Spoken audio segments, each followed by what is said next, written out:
Meus amigos, o tema que iremos abordar a partir deste momento diz respeito à importância da ciência e o papel dos governos no combate ao novo coronavírus. O que eu pretendo enfatizar a partir deste momento é a importância do uso do método científico na busca de um remédio para a cura de pessoas infectadas pelo novo coronavírus e de uma vacina para imunizar a população. Além disso, enfatizar a importância da ação coordenadora dos governos para evitar a propagação do vírus, visando salvaguardar a saúde da população e evitar seus efeitos sobre a economia. Eu creio que as pessoas que raciocinam de forma correta percebem que temos que contar com a ciência na busca da solução exigida para o combate ao novo coronavírus. Mas além da ciência, o que eu quero enfatizar é a importância da ação coordenadora dos governos, que na maior parte do mundo tem falhado rotundamente. Não tem agido de forma correta no enfrentamento do novo coronavírus. Este é o caso específico do Brasil e também dos Estados Unidos, cujos governos negligenciaram a ameaça representada pelo novo coronavírus e, devido a isto, são responsáveis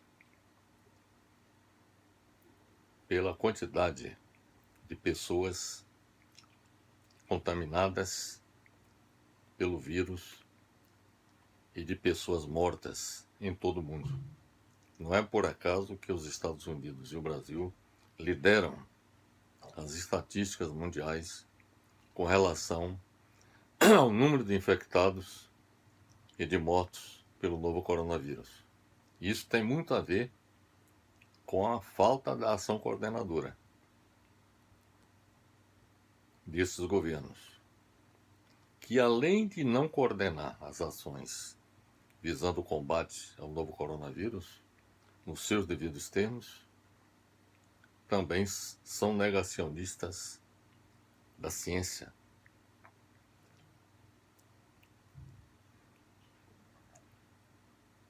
Eu acredito que muitos de vocês têm conhecimento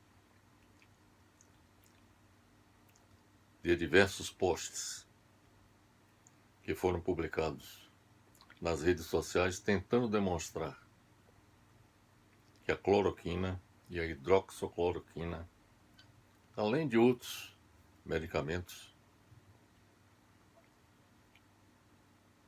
são os remédios para combater o novo coronavírus. Opondo-se a essa visão estão professores da Oxford University e da Birmingham University, que consideram a cloroquina e a hidroxicloroquina prejudiciais à saúde no tratamento do novo coronavírus. O uso generalizado de hidroxicloroquina expõe alguns pacientes a danos raros, mas potencialmente fatais, incluindo reações cutâneas graves, insuficiência hepática fulminante e arritmias ventriculares, especialmente quando prescrito com azitromicina, de acordo com Robin Ferner, do Instituto de Ciências Clínicas da Universidade de Birmingham, e Jeffrey Aronson, do Departamento de Ciências da Saúde da Universidade de Oxford, no Reino Unido. Ambos emitiram esta opinião a respeito da hidroxicloroquina e da cloroquina. Um aspecto que é importante observar é que, de acordo com um dos filósofos da ciência, como é o caso de Karl Popper, o apoio de uma teoria ou o resultado de uma pesquisa é sempre provisório.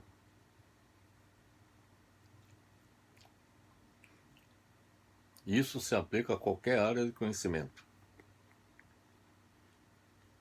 E também, claro, na área da medicina, com relação aos medicamentos que são produzidos mundialmente.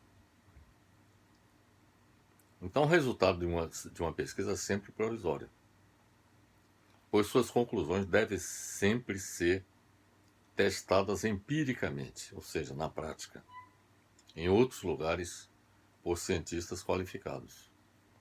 Então, uma pesquisa que é realizada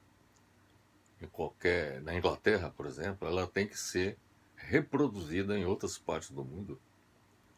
E se os resultados obtidos foram os mesmos que os pesquisadores britânicos obtiveram, certamente aquele resultado se tornaria, digamos assim, uma verdade reconhecida cientificamente.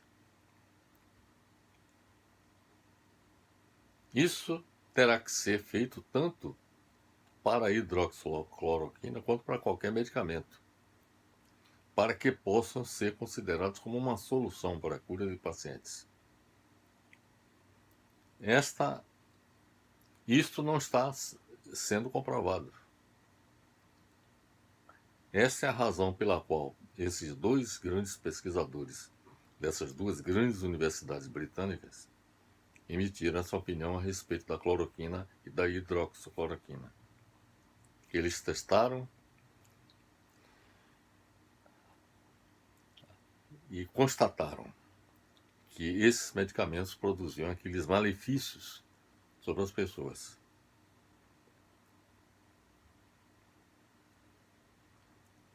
Para tentar resolver esse problema, Karl Popper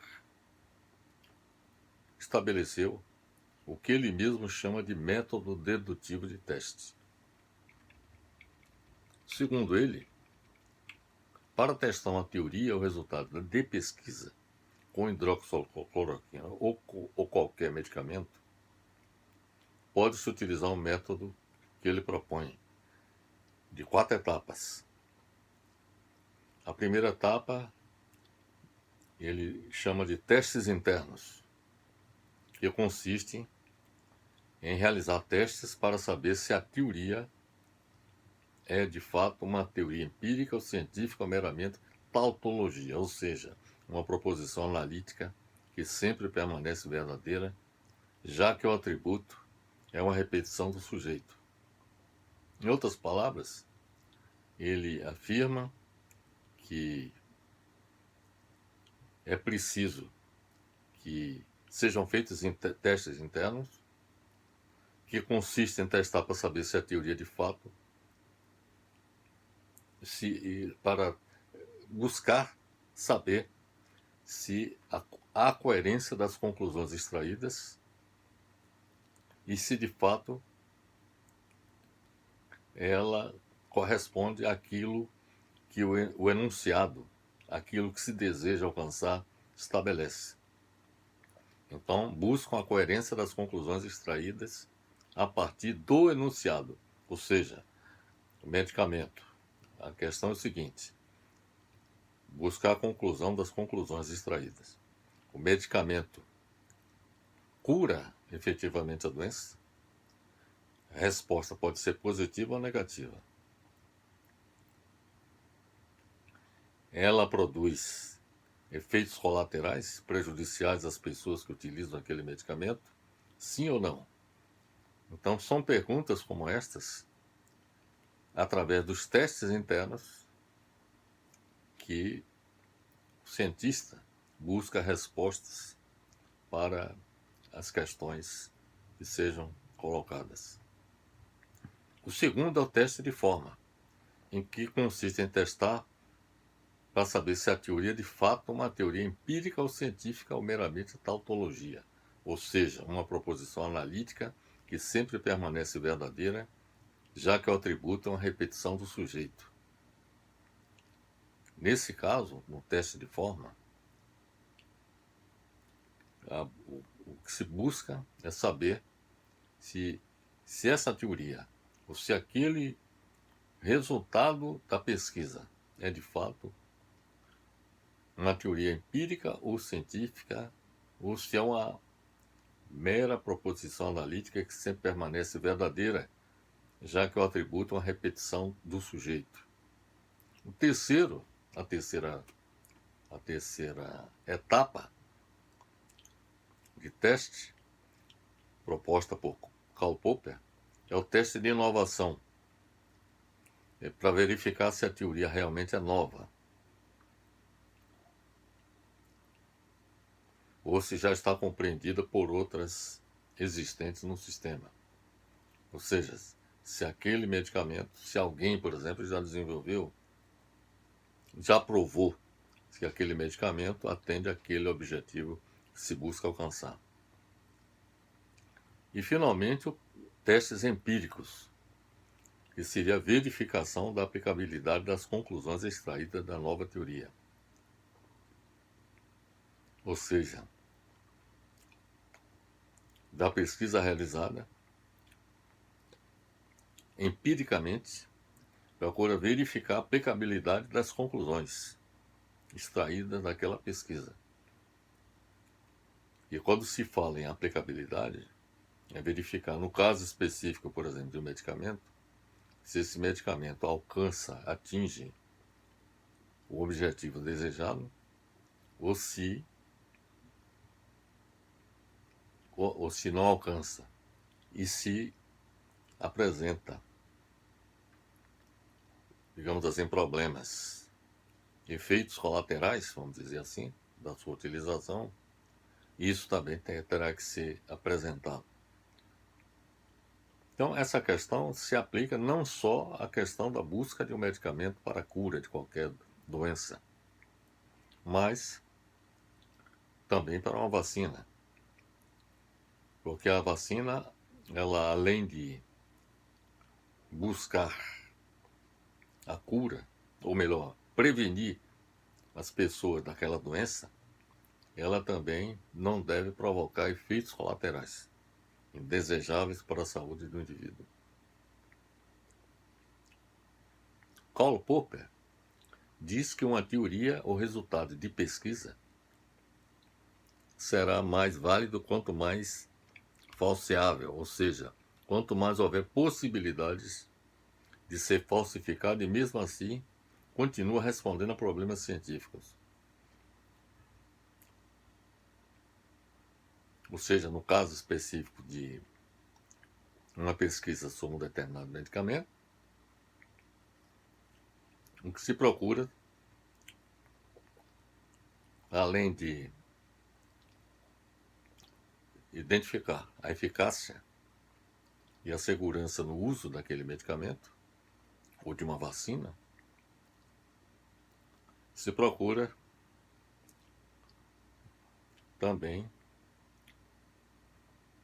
fazer o que ele propõe, ou seja, falsear, ou seja, a pesquisa no sentido de que ela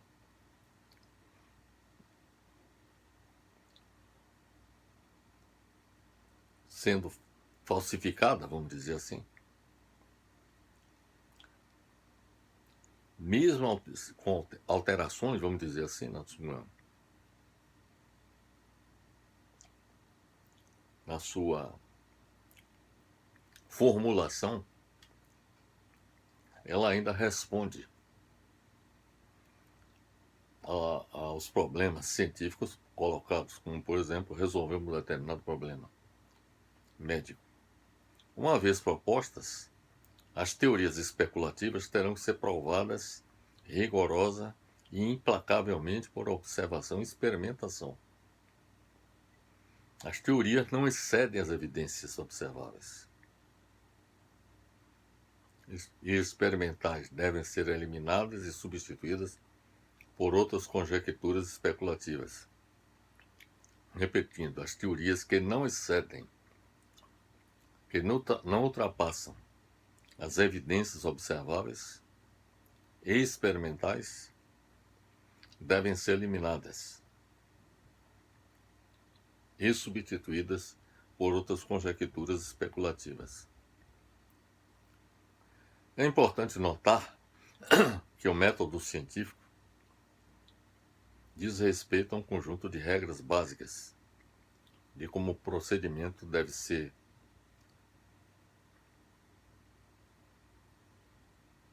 realizado para produzir conhecimento científico.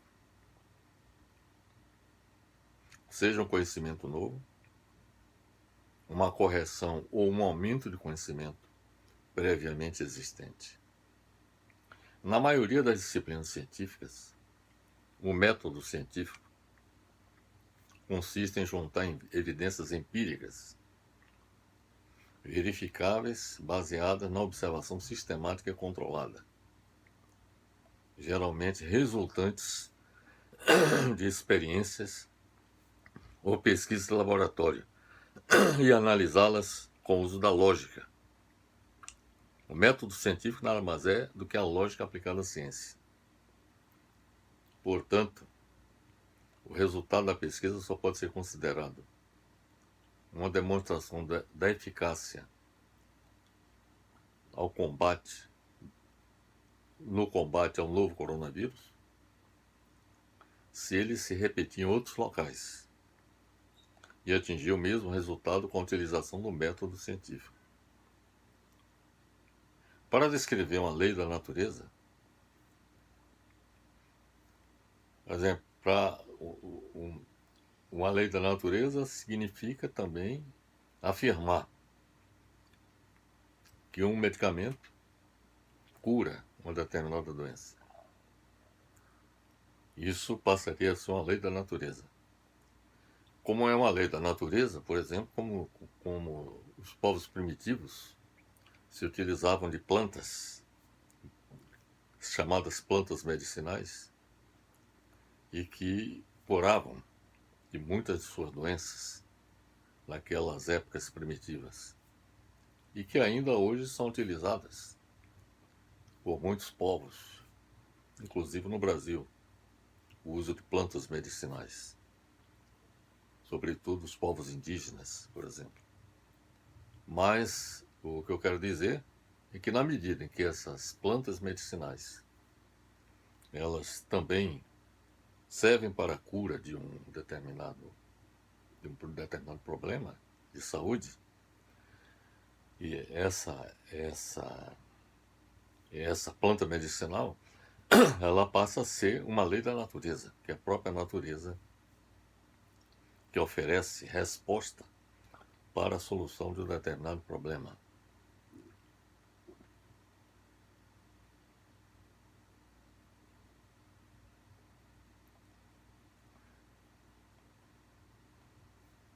Então, repetindo, para descrever uma lei da natureza, é necessário testar, coletar e registrar resultados repetidamente, esperar que isto seja repetido com outros pesquisadores antes de ser considerado válida. Ou seja, uma lei científica é válida quando a comunidade científica, esse é um outro aspecto que é importante observar, que a comunidade científica, através de suas instituições operando globalmente se manifestam favoravelmente a uma determinada solução, e isso se aplica a qualquer campo da ciência, não apenas no campo da medicina. Então é necessário que haja o reconhecimento da comunidade científica de que um determinado medicamento é capaz de solucionar o problema, ou que uma vacina é capaz de solucionar o problema. E, no momento atual, não há nenhum medicamento, nem nenhuma vacina que seja uma resposta eficaz, segura, para o enfrentamento do novo coronavírus.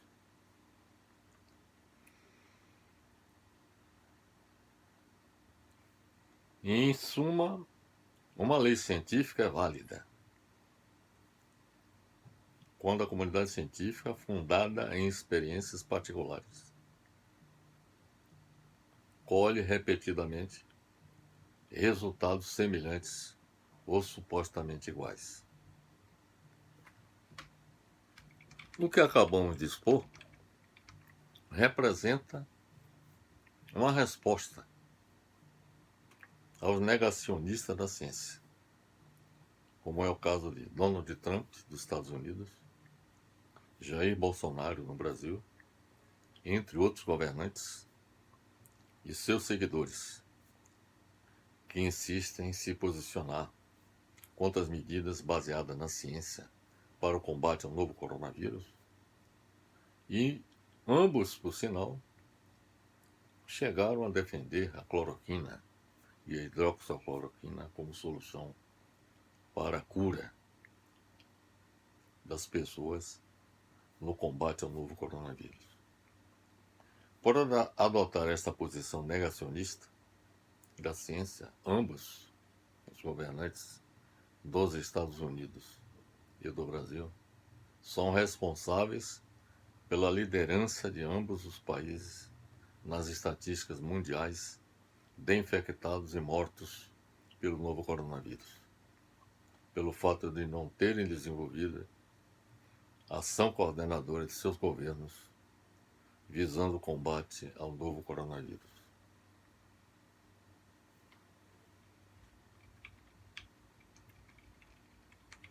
É importante observar que a luta contra o novo coronavírus não se reduz à busca de um medicamento capaz de curar os pacientes. É necessário, fundamentalmente, desenvolver uma vacina capaz de imunizar a população. No que diz respeito à vacina contra o novo coronavírus, pesquisadores dos Estados Unidos e da Alemanha estão à frente nesta corrida, com cerca de 20 grupos dedicados a encontrar uma imunização contra a doença. A China desenvolveu seu primeiro protótipo. E o Ministério da Defesa da China anunciou que o país está pronto para iniciar testes clínicos em humanos. Voluntários entre 18 e 60 anos estão sendo chamados para testar a vacina. Isso está acontecendo, inclusive, no Brasil também, e em outras partes do mundo.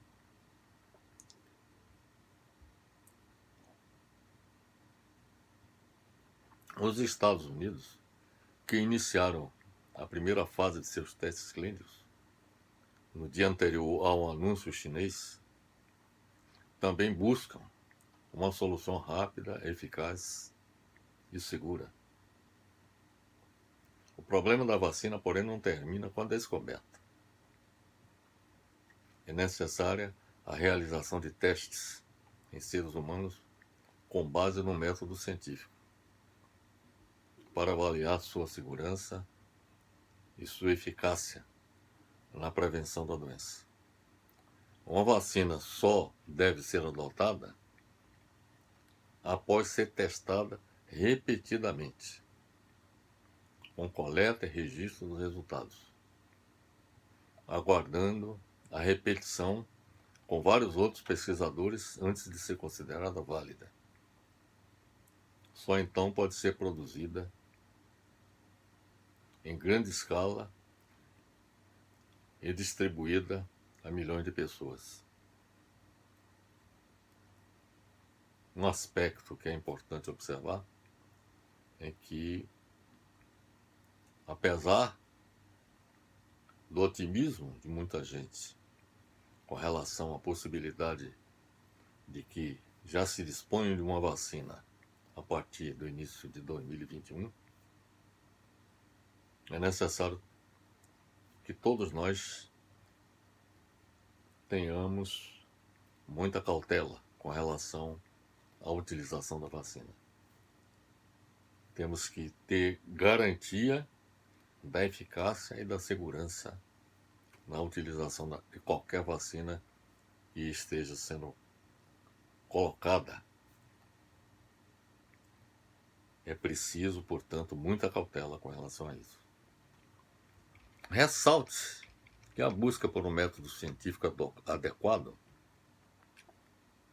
norteou a ação da maioria dos pensadores dos séculos XVI e XVII, destacando-se entre eles Galileu Galilei, Francis Bacon, René Descartes, Isaac Newton, e com suas contribuições foram decisivos para a estruturação do que chamamos hoje de ciência moderna. Galileu é considerado o pai da ciência moderna. Para Galileu, o objetivo das investigações deve ser o conhecimento da lei que preside os fenômenos. Veja bem, conhecimento das leis que presidem os fenômenos. Além disso, o foco principal da ciência deve ser as relações quantitativas. A partir de 1623, Galileu Galilei fundou a ciência moderna com a formulação do método científico indutivo, que ainda hoje é usado, ou seja, o método experimental,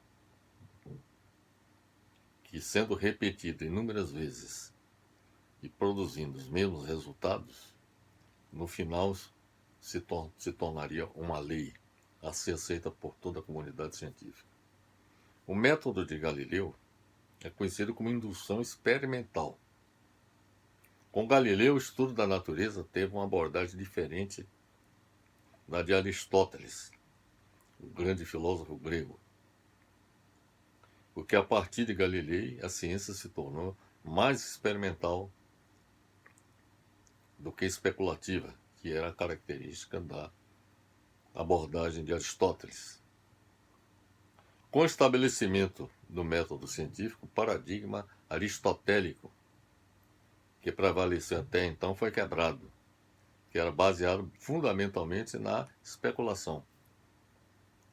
As concepções científicas de Aristóteles usavam apenas uma metodologia formal e não empírica. Galilei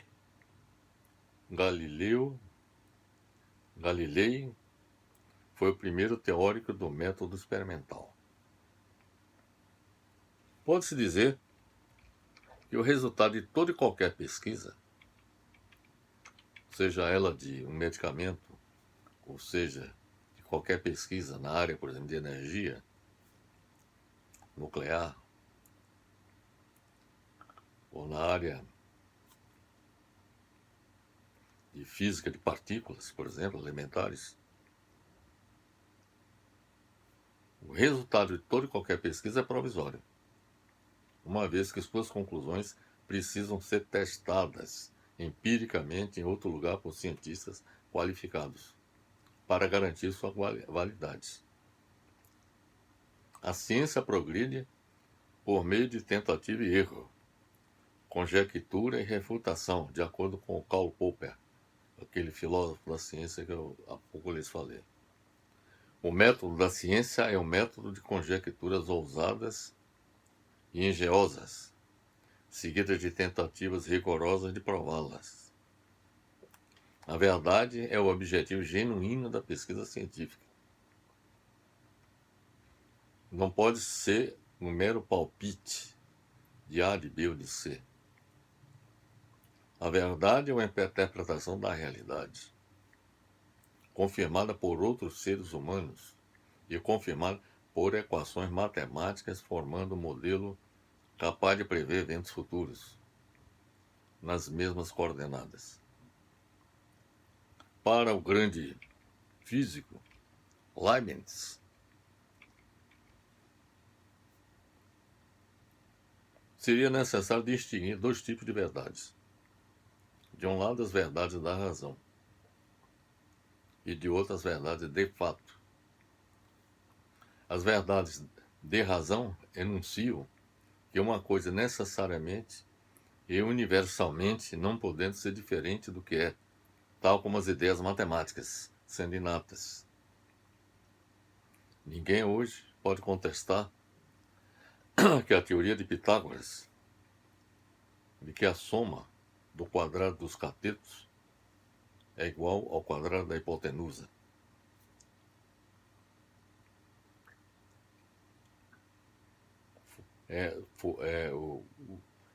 Muitas das teorias matemáticas foram todas baseadas na razão especulativa e que, a partir da especulação, foi levada à prática e isso ficou comprovado na prática.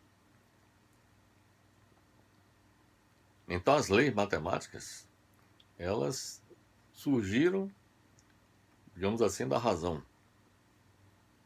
da inteligência de muitos grandes matemáticos que existiram na história da humanidade. E essas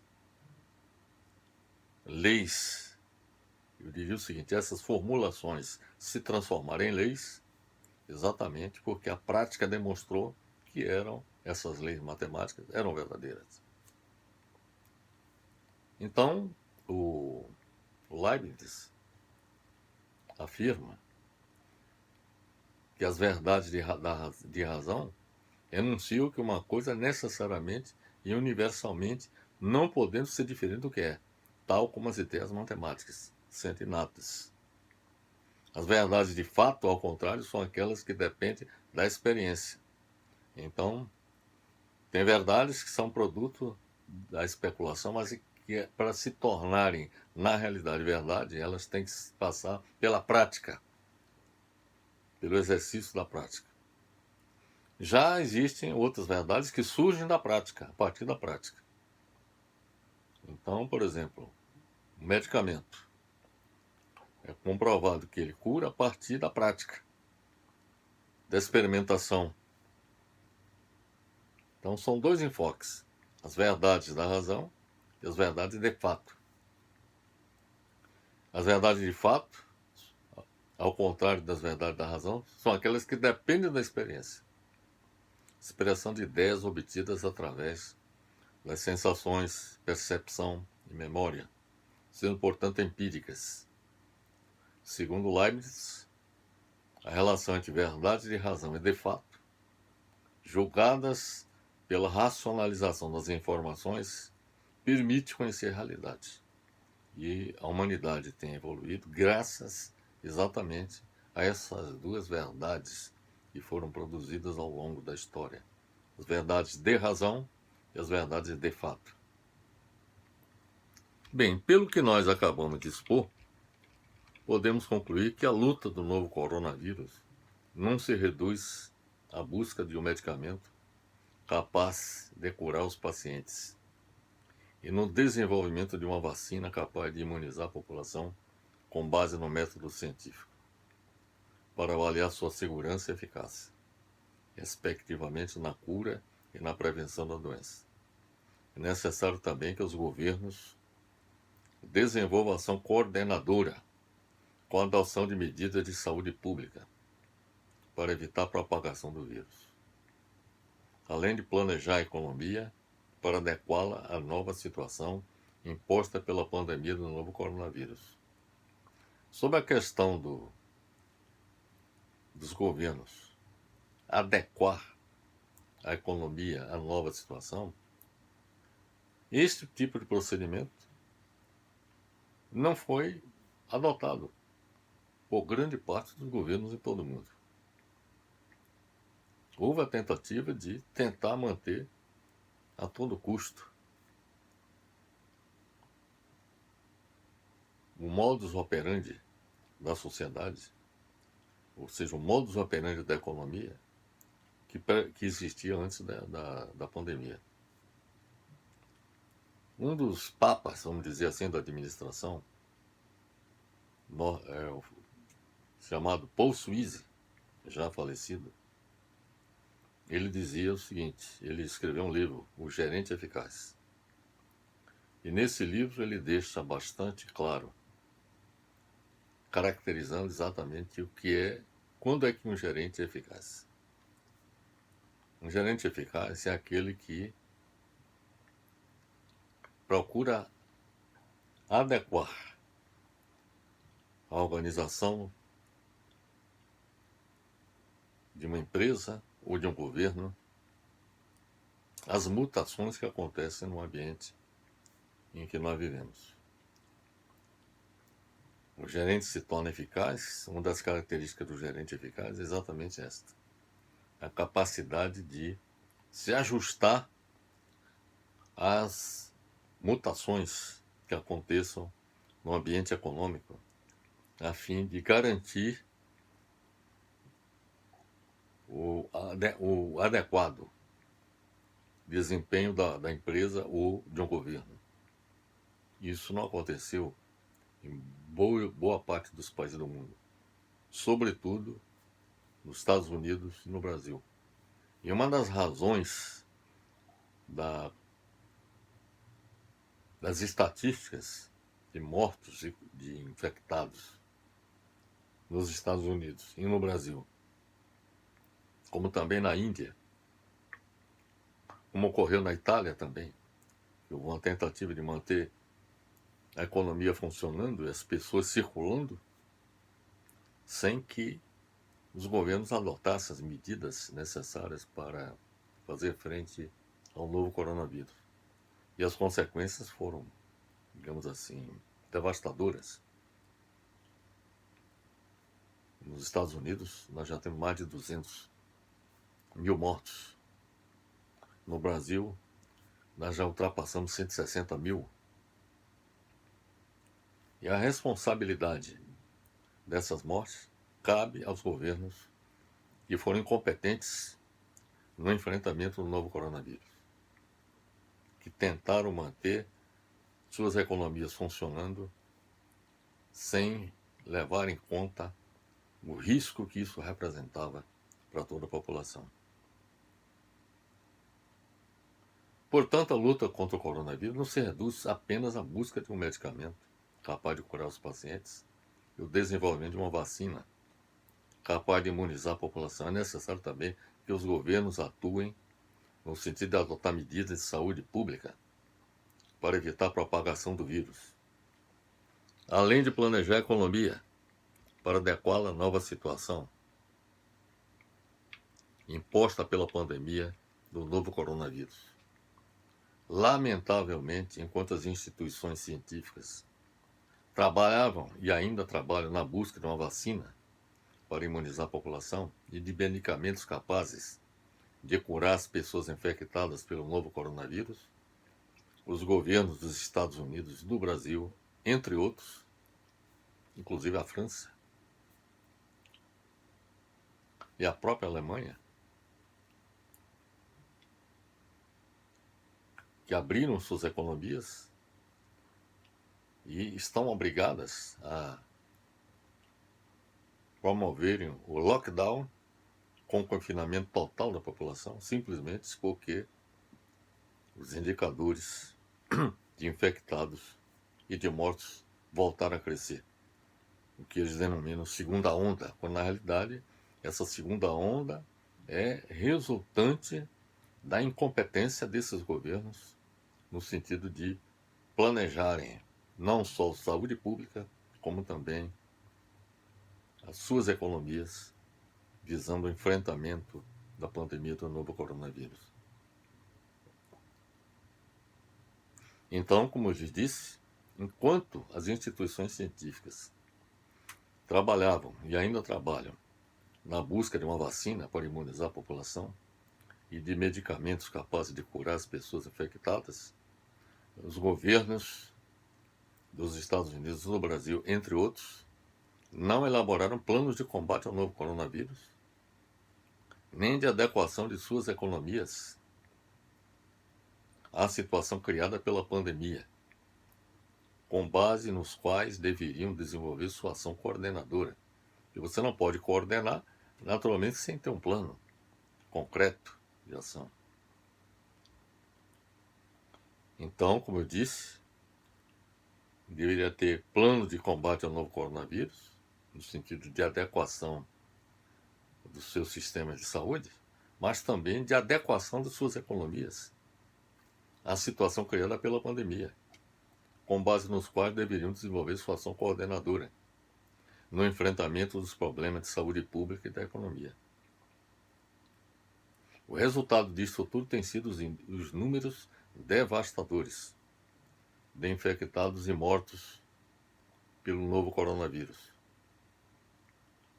A ameaça de colapso no sistema de saúde.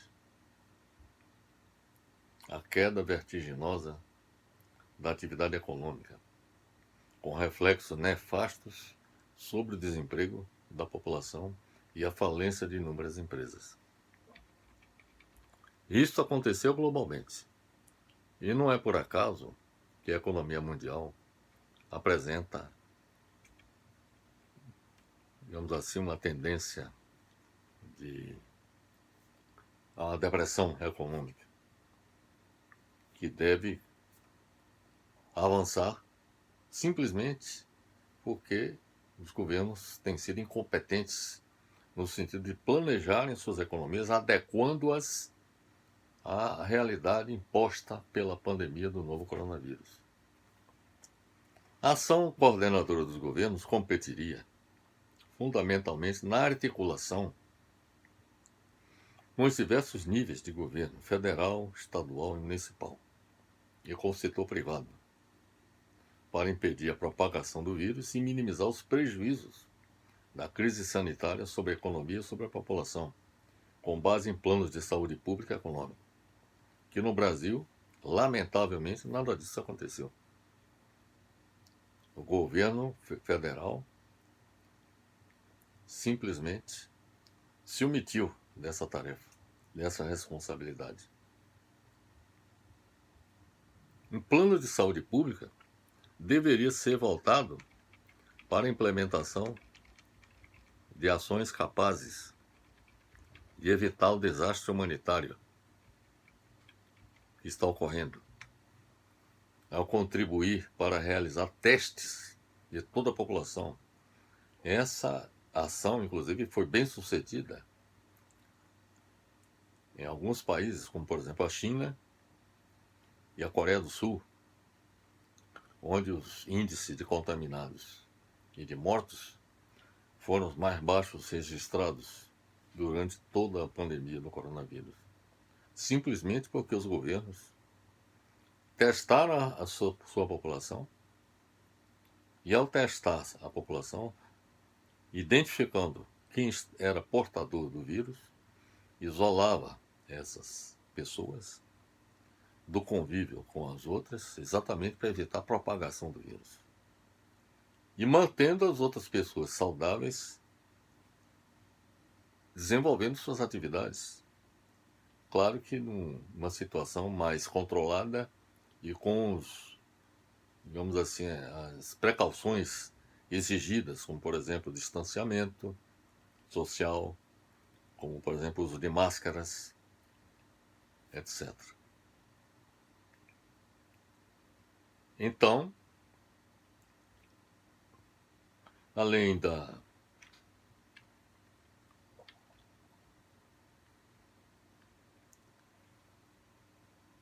o plano de saúde, repetindo, deveria ser voltado para a implementação de ações capazes de evitar o desastre humanitário, ao contribuir para realizar testes de toda a população para isolar as pessoas infectadas. Além disso, deveria promover investimentos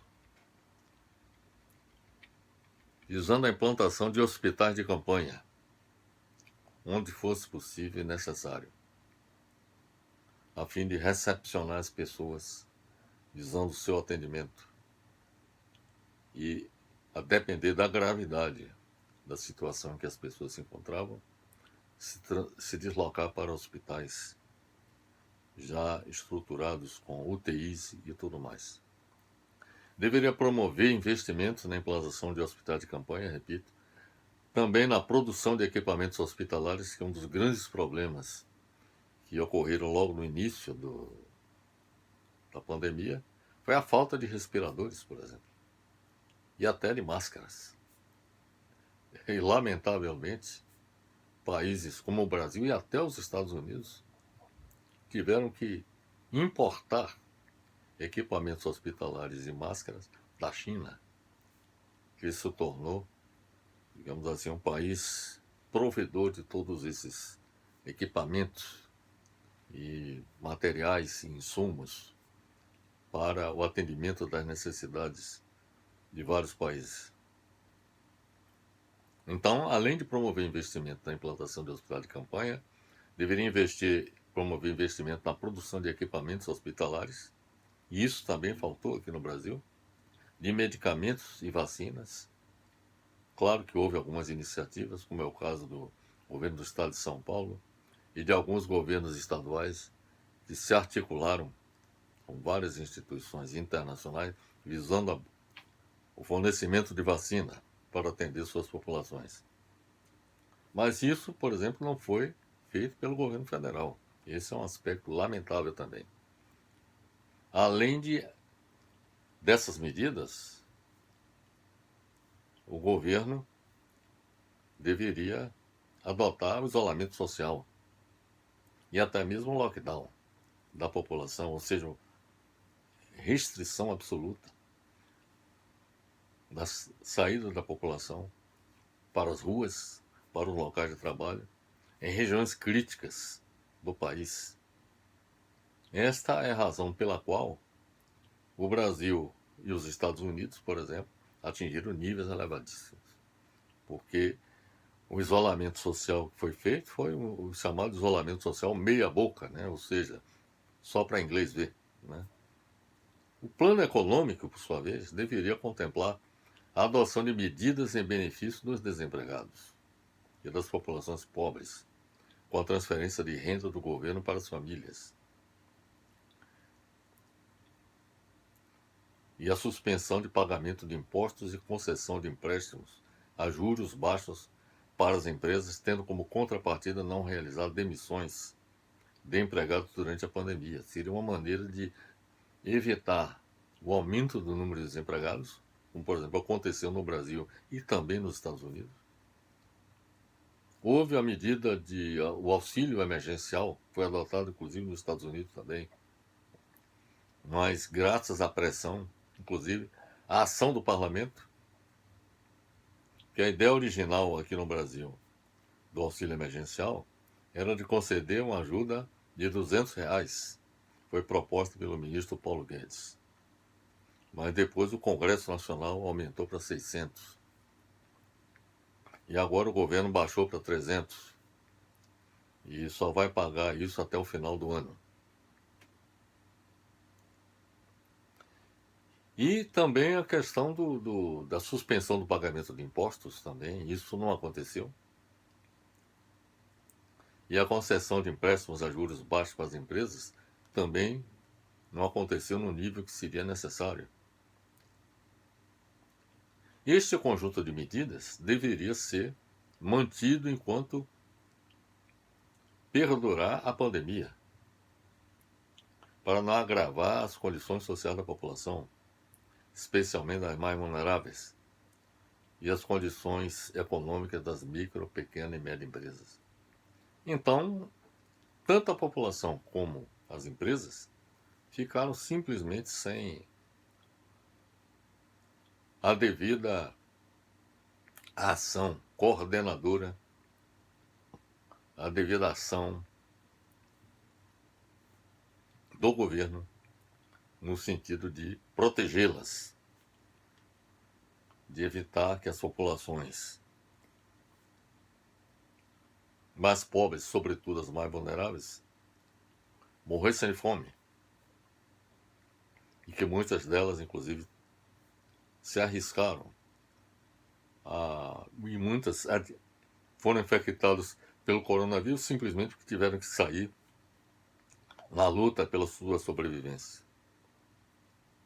Para fazer frente à queda da arrecadação de impostos pelo governo em todos os níveis, e um outro problema também que surgiu, por conta da queda da atividade econômica, o Brasil, por exemplo, a expectativa é que a economia tenha uma queda no PIB, no Produto Interno Bruto.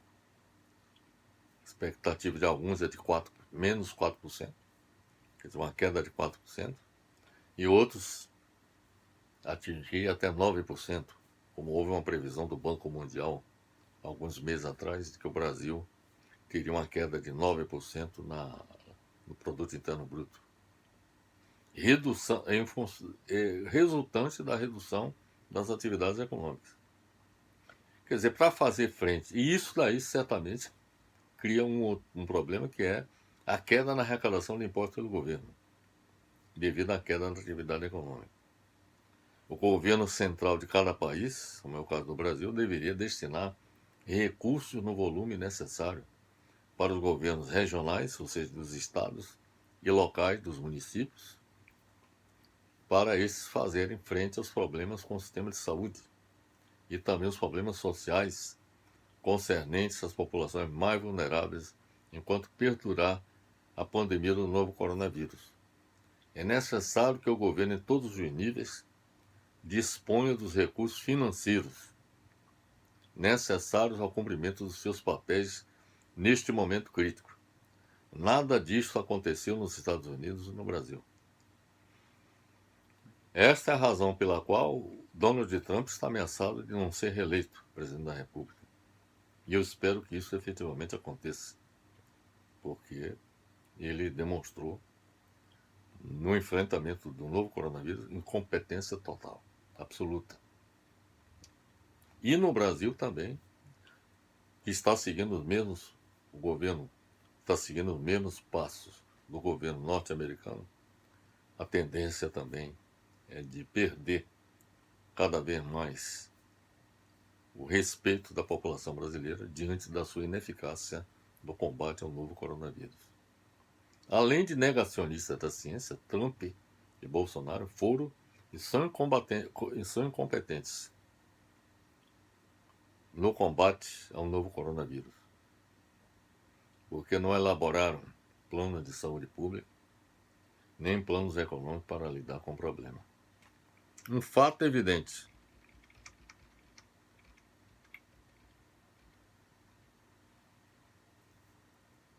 até que seja desenvolvido um medicamento para a cura de pacientes e uma vacina seja comprovada cientificamente para imunizar a população contra o novo coronavírus, o isolamento social total é absolutamente necessário, neste momento, em todo o mundo, para evitar o colapso do sistema de saúde, que nessas condições não poderá atender não só os pacientes com o novo coronavírus, mas também aqueles afetados por outras doenças. Qualquer solução diferente desta significaria expor a população ao vírus e consequente morte. Outro fato é evidente: enquanto perdurar a pandemia, é absolutamente necessária a adoção de uma política de transferência de renda do governo para a população, sobretudo as vulneráveis, para evitar que, por necessidade de sobrevivência, elas sejam obrigadas a sair de suas residências para trabalharem em escritórios ou nas ruas. Em outras palavras, o governo deveria pagar as pessoas para não saírem às ruas, para não contaminarem ou serem contaminadas pelo vírus. Lamentavelmente, no Brasil, o governo Bolsonaro já anunciou que suspenderá o processo de transferência de renda para a população adotada até agora, em dezembro de 2020. A partir de janeiro, ninguém mais terá o auxílio emergencial que foi adotado este ano. Esta decisão fará com que parcela significativa da população venha a morrer de fome. Ou, para não morrer de fome, muitas poderão até praticar saques em supermercados ou assaltar pessoas, exatamente, na busca de uma sobrevivência. O governo não pode se omitir dessa responsabilidade de evitar que isso aconteça. Além da política de transferência de renda para a população, deveriam ser adotadas medidas também pelo governo para ajudar as empresas, especialmente as micro, pequenas e médias empresas, para sobreviver neste momento de queda em suas receitas, bem como aos estados e municípios para evitarem sua insolvência devido à queda na arrecadação de impostos. Só o governo federal, nos Estados Unidos e no Brasil, tem capacidade de colocar em prática essas medidas. Então essas são as observações, meus amigos, que eu trago neste momento a respeito desta importante questão. O futuro do Brasil, como também eu diria até da humanidade, vai depender muito da capacidade que todos nós tenhamos de enfrentar a pandemia do novo coronavírus. Está faltando não apenas um medicamento ou uma vacina para, digamos assim, derrotar esse vírus, mas, sobretudo, competência e responsabilidade de muitos governos que não exercem a ação coordenadora eficaz no enfrentamento desse problema. Então é esta mensagem que eu trago e finalizo apresentando para todos vocês meu abraço fraternal.